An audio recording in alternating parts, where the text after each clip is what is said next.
Hello students, welcome to our channel Kiran Singh maths पाठशाला। I am your maths teacher Kiran Singh. बच्चों, आज के वीडियो में हम लोग मिड पॉइंट थ्योरम के बारे में पढ़ेंगे।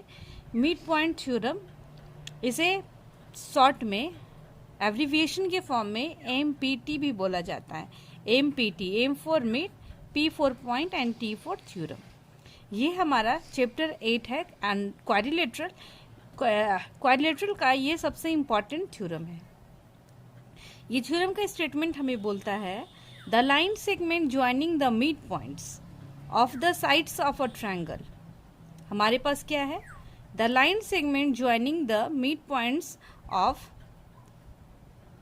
Two sides of A triangle is parallel and half of the third side. हमारे पास क्वेश्चन में दिया हुआ है, सबसे पहले कोई ट्रायंगल है, आप लोग देखें।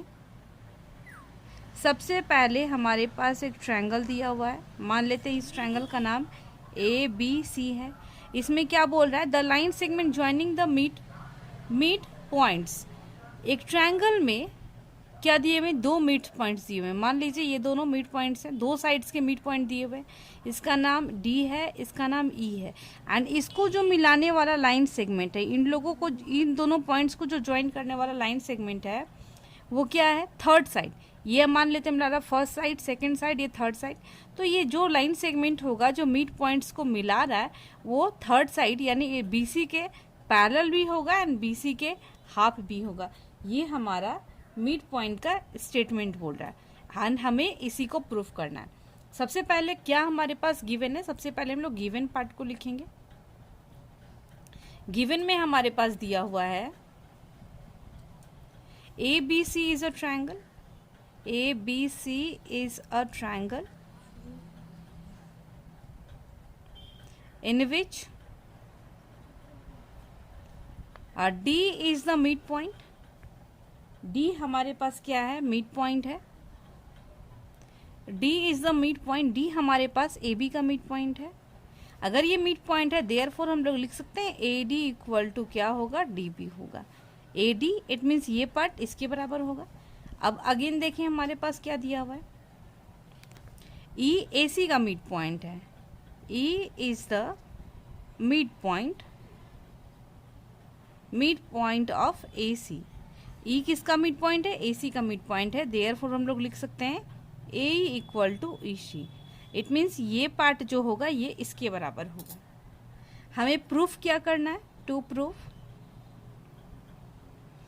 हमें दो चीज़ें प्रूफ करनी है। अब यहाँ से स्टेटमेंट को पढ़ें। Is parallel and half of the third side. It means first में हमें प्रूफ करना है कि DE पैरेलल होगा BC के एंड सेकेंड में हमें प्रूफ करना है DE equal to half BC होगा। ये दोनों चीज़ें हमें प्रूफ करनी है। इसको प्रूफ करने के लिए हमें इसमें एक कंस्ट्रक्शन करना पड़ेगा। कंस्ट्रक्शन में हम लोग क्या करेंगे? हम लोग DE को एक्सटेंड करते हैं आगे। D को मान लेते हैं कि हम लोगों ने D को कहाँ तक एक्सटेंड किए? D को हम लोग A पॉइंट तक एक्सटेंड कर रहे हैं एंड इस तरीके से एक्सटेंड किया गया है कि हमारे पास क्या हो जाएगा? D एंड EF दोनों इक्वल हो जाए। इट मीन्स ये इसके बराबर हो जाए। उसके बाद हम लोग इसको क्या करेंगे? ज्वाइन कर देंगे। ये ज्वाइन कर दिया गया है। तो हम लोग सबसे पहले इसके बाद कंस्ट्रक्शन कर लिखते हैं। Construction extend DE to F। D को F तक बढ़ाया गया है। Extend DE to F such that, इस प्रकार से एक्सटेंड किया गया है ताकि DE इक्वल टू EF हो जाए। उसके बाद हम लोग ज्वाइन कर देंगे। ज्वाइन किसको करेंगे? CF को ज्वाइन करेंगे। ये C एंड F को मिला दिया गया है। ये हमारे पास कंस्ट्रक्शन का पार्ट है। अब हम लोग प्रूफ करते हैं। यहाँ से हमारा क्या हो जाएगा? प्रूफ स्टार्ट होगा।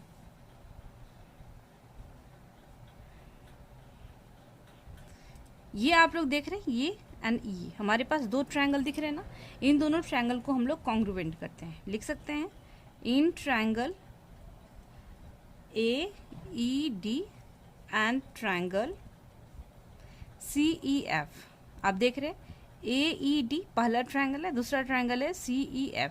इस दोनों ट्रायंगल को हम लोग कॉन्ग्रुवेंट करने की कोशिश करेंगे।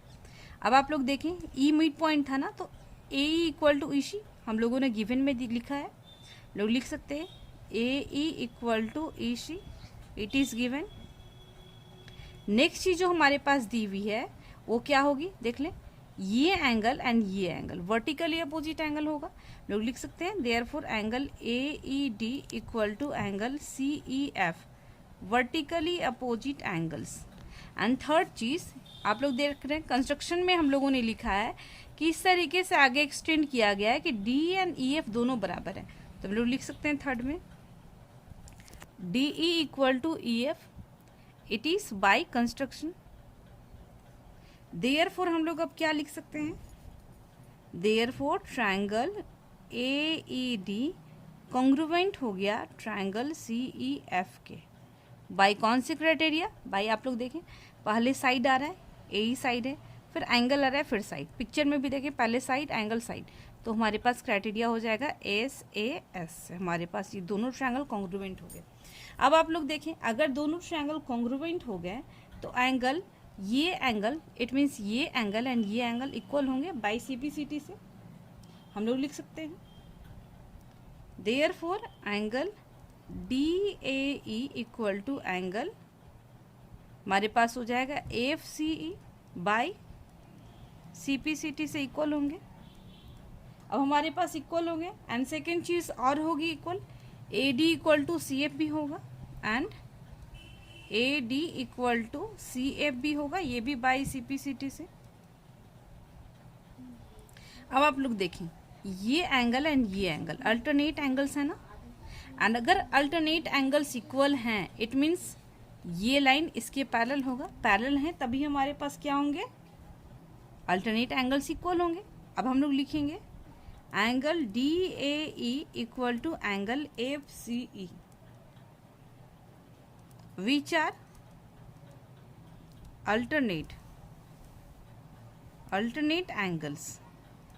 अल्टरनेट एंगल्स जैसे ही इक्वल हो गए तो देयरफॉर हम लोग क्या लिख सकते हैं, A D parallel C F हो गया। अब आप लोग देखें, अगर A D parallel C F है तो ए डी का ही तो ये लाइन सेगमेंट है, इसी को आगे एक्सटेंड किया गया, तो हम लोग क्या लिख सकते हैं, this implies A B parallel C F, it means A B पूरा पैरेलल किसके होगा, सी एफ के होगा।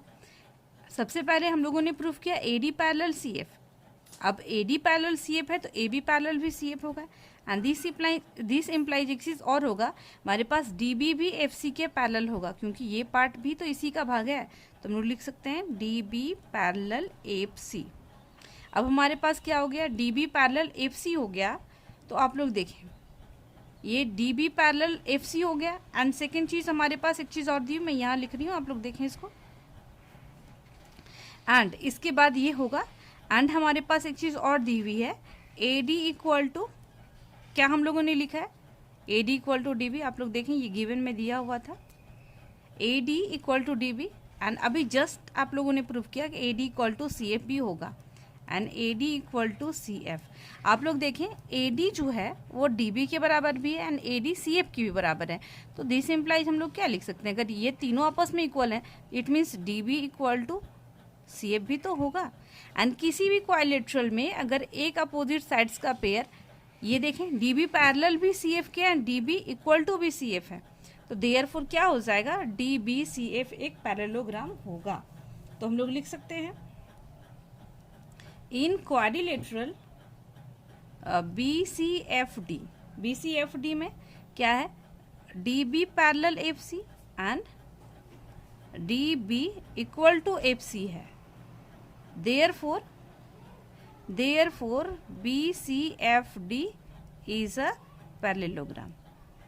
ये पैरेललोग्राम हो गया, तो पैरेललोग्राम के अपोजिट साइड्स तो पैरेलल होंगे ही ना, बिल्कुल होंगे। देयरफॉर हम लोग क्या लिख सकते हैं, फर्स्ट पार्ट हमारा प्रूफ करना था, फर्स्ट पार्ट हमारा प्रूफ हो गया, डी ए पैरेलल क्या हो जाएगा, B C, and D A parallel B C है तो दिस इम्प्लाइज हमारे पास क्या हो गया, D E parallel B C. First part हमारा प्रूफ हो गया, ये हमारा क्या था फर्स्ट पार्ट। अब बच्चों हम लोग सेकेंड पार्ट भी कर रहे हैं, हमारे पास इसी प्लेस पे हो जाएगा, and D F D F equal to B C भी तो होगा। आप लोग देखें यहाँ पे, ये D F equal to B C, आप यहाँ पर ब्रैकेट में लिखोगे opposite sides of a parallelogram are equal.